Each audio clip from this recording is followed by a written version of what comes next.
F'dan il-filmat ħanurik kif tibdel il-password temporanja li ġejt mogħtija mill-iskola. Aċċessa l-website https://myapps.microsoft.com. Daħħal l-email tat-tifel jew it-tifla tiegħek.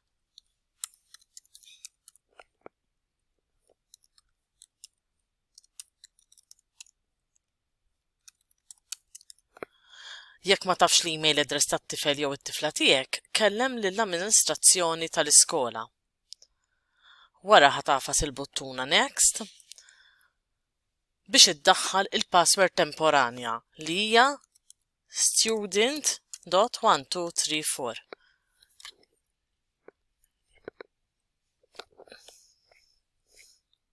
Nixtieq niġbidlek l-attenzjoni li l-ittra S hija ittra kapitali.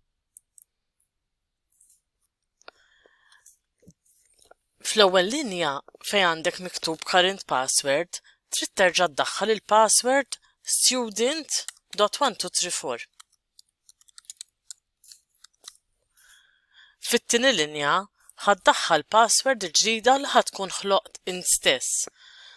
Importanti li l-password ġdida tinkludi mill-inqas 8 karattri u tkun tinkonsisti minn ittri kapitali, ittri żgħar kif ukoll numri.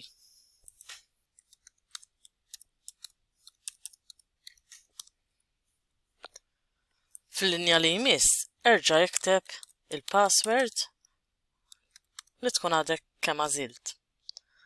Wara ħatafas sign in.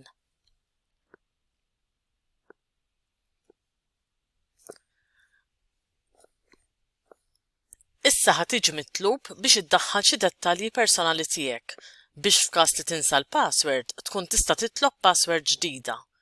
B'hekk importanti li tiċċekkja li daħħalt id-dettalji sew. ħatafas il-buttuna Next.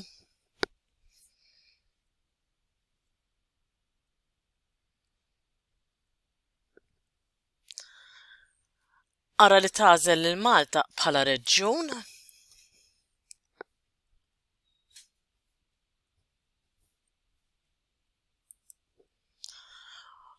U wara daħħal in-numru tal-mobile tiegħek.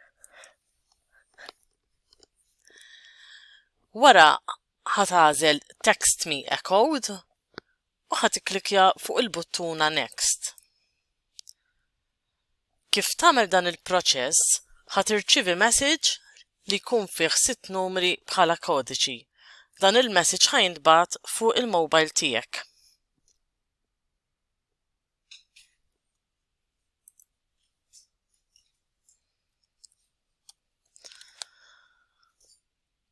Wara li ddaħħal dawn is-6 numri, ħatafas il-buttuna Next. Issa in-numru tal-mobile tiegħek ġie reġistrat biex hekk ikollok bżonn tirrisettja l-password kemm tafas forgot password u jibgħatlek messaġġ fuq il-mobile u issa ħatafas Next. Fl-aħħar ħanagħmel dan.